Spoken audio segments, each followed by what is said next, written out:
Magandang araw guys. So ngayong araw na ito ang pinakamasayang araw sa mga OFW dahil araw ng sahod ngayon. So hindi lang syempre mga OFW kahit sino naman 'di ba kapag araw ng sweldo ay napakasaya naman talagang araw.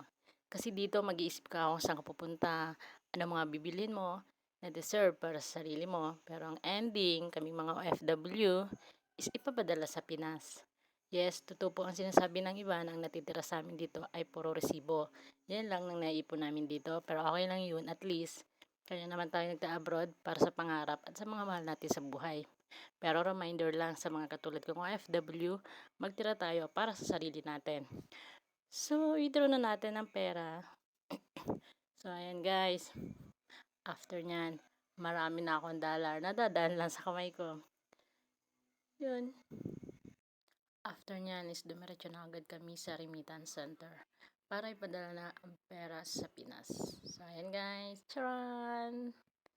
Dami na yan. Masaya magbigay para sa pamilya, sa mga anak natin. Kasi syempre, napapasaya natin sila, di ba? So, ayan lang guys. Thank you for watching. Salamat ng marami.